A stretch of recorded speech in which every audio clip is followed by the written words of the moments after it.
Bueno, y aquí está con nosotros, como habíamos prometido, el actor, realizador y conductor de televisión, Tony Cortés. Gracias, Tony. Muchas gracias a ti. Cuéntanos qué nos trae esta noche del Ecuador. Bueno, definitivamente este es un documental, el primero de 4, después de haber hecho la denuncia hace un año de la situación de los cubanos en Ecuador. Regresamos a Ecuador apenas hace 4 días. Estuvimos 12 días haciendo un grupo de investigación para dibujar la realidad del pueblo ecuatoriano y cómo están los cubanos, cerca de 7.000 cubanos que se encuentran inmersos en esa realidad. 7.000. ¿Hay democracia en Ecuador? Esa es la gran pregunta. No la hay. Vamos a verlo, ¿eh? Vamos a ver.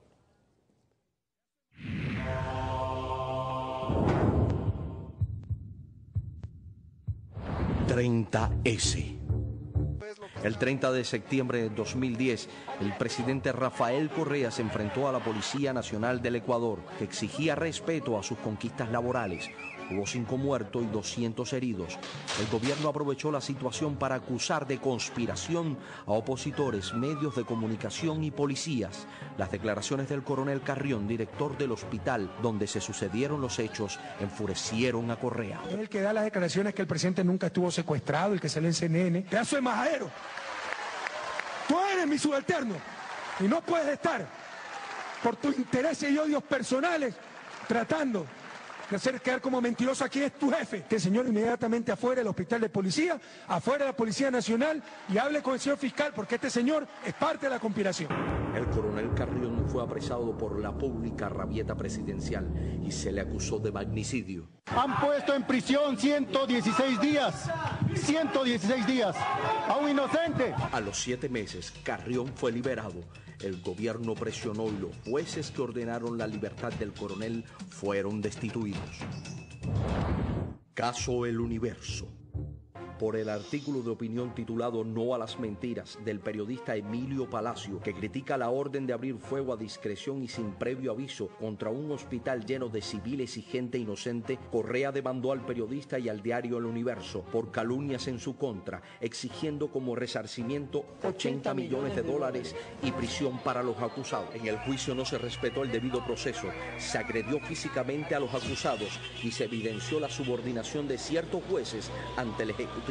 El juez suplente Juan Paredes dictó una sentencia flash de 156 páginas con base a un expediente de más de 5.000 fojas en tan solo 2 días, favoreciendo a Correa con $40 millones y condenando a Palacio y a los directores del diario a 3 años de prisión.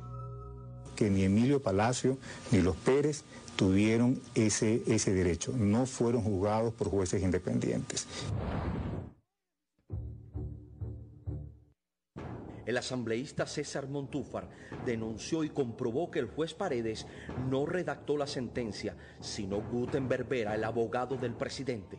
La jueza Mónica Encalada declaró que Vera ofrecía $750.000 al juez que firmara la sentencia condenatoria contra el diario El Universo y mediante videos grabados a Paredes comprobó la manipulación del proceso. Tú en la sentencia le estás poniendo un porcentaje para la defensa. ¿Cuánto? El 2%. ¿Que deben hacer cuánto? ¿Como 5 millones? 4 millones. Un estrenado juez, Wilson Merino, vinculado al oficialismo y que llegó al cargo con serios cuestionamientos sobre su probidad, finalmente ratificó la inmoral sentencia de Paredes. Los atropellos cometidos por Correa en contra del diario El Universo no son los únicos ni los últimos, son solo algunos de una serie de atentados y violaciones a la libertad de expresión, a los derechos humanos y al debido proceso cometidos por su gobierno desde hace 5 años. Caso El Telégrafo. La primera víctima de Correa fue el diario El Telégrafo, al que lo ha subordinado a ser la resonancia de su partido y su gobierno. Luego vinieron muchos casos más. Caso TC y Gamavisión. 5 de la mañana y los canales TC Televisión, Gamavisión. La estrategia del gobierno de monopolizar la opinión se delató la noche del 8 de julio del 2008, cuando un descomunal operativo militar usurpó TC Televisión y Gamavisión, canales de los empresarios Isaías que juntos abarcan más del 50% de la audiencia nacional. Esta ilegal confiscación fue tramada por Correa y su interventor Carlos Bravo, conforme lo prueba esta grabación telefónica. Carlos, ¿Cómo ¿Ahorita dictaste la resolución para 58 casos más? ¿Pero estás seguro que hay participación accionaria de Isaías? Totalmente seguro. Bueno, mira si por eso podemos ser miembros de la historia. Así es, perfecto, maravilloso. Mírate los estatutos. El ministro de Finanzas de Correa, Fausto Ortiz, se negó a ser cómplice del inmoral hecho y denunció públicamente que se falsificó el acta de incautación con la que se procedió. Decirle que yo no firmo y que renuncio y abandoné la sala. ¿Sí sabe usted lo que está diciendo? Simplemente le está diciendo que está diciendo que la incautación ocurrió sobre la base de un acta directorio falsa, que no ocurrió. Eso es así, Carlos.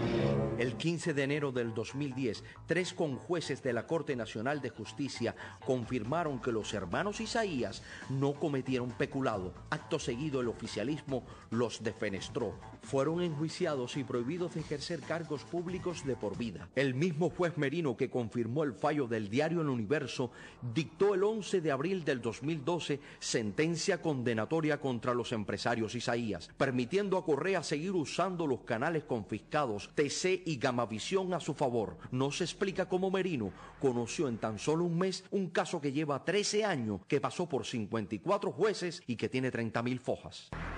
El mismo Wilson Merino dictando sentencia en un polémico caso para que el Ejecutivo siga manejando a su antojo 2 canales de televisión para su campaña de reelección. Ataques a los medios de comunicación.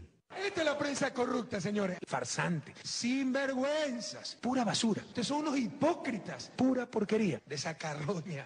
Los periodistas Jorge Ortiz y Carlos Vera tuvieron que renunciar a su labor en las cadenas televisivas privadas por presiones gubernamentales. Mediante grotescos spots, el oficialismo los descalificó públicamente, así como a otros comunicadores, a opositores y a expresidentes de la República.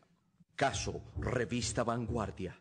Funcionarios del fideicomiso AGD, entidad dirigida por el primo de Correa, ingresaron con 5 patrullas de la policía élite a las oficinas de la revista Vanguardia, aduciendo incumplimientos de pago del arriendo y secuestraron 25 computadoras. Es un procedimiento ilegal, de atropello, arbitrariedad total. Era innecesario que personal armado con fusiles penetre en nuestra redacción. Caso El Gran Hermano. El presidente enjuició por daño moral a los periodistas Juan Carlos Calderón y Cristian Zurita por la publicación del libro El Gran Hermano, en la que se afirmaba que el presidente conocía de los contratos que mantenía su hermano Fabricio con el Estado por 657 millones de dólares.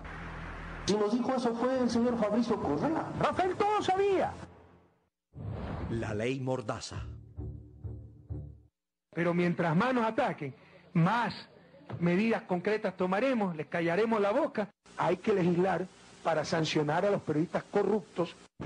La ley de comunicación del régimen de Correa es atentatoria contra la libertad de pensamiento y expresión contempladas en la Constitución y en los tratados internacionales, porque otorga superpoderes a un consejo regulador conformado por una mayoría gobiernista con el fin de silenciar a los medios críticos o que denuncien actos de corrupción. Monopolio de los medios de comunicación. La ley de información electoral ha de controlar los contenidos de las entrevistas de los candidatos en las elecciones, conculcando así la libertad de expresión. En contraste, mientras se silencia a quienes disienten, el presidente amplifica su imagen con la utilización ilegal de los canales confiscados y con ilimitadas cadenas nacionales. Entre enero de 2007 y mayo de 2011, en el Ecuador se han realizado 1.025 cadenas nacionales. La acumulación de medios de comunicación públicos es otra estrategia antidemocrática de Correa para evitar el debate público, aplacar a la crítica y la fiscalización, esconder la corrupción y perpetuarse en el poder. De publicidad, que en este año se gastó 54 millones, ahora va a ir a 295 millones de dólares. Manipulación de la justicia. Que el presidente va a meter las manos en la corte. Por supuesto que la vamos a meter. Mediante un proceso manipulado y cuestionado, se ha conformado una nueva Corte Nacional de Justicia con jueces cercanos al partido de Correa y obedientes al gobierno. Hay perdón, pero no olvido. Luego del mediático perdón al diario El Universo, los jueces alineados a Correa advirtieron que la sentencia deja un precedente, atemorizando así a medios y periodistas. Un oscuro panorama ensombrece el futuro del Ecuador, dominado por un régimen antidemocrático e irrespetuoso de los derechos y las libertades, y dedicado a acaparar el poder total.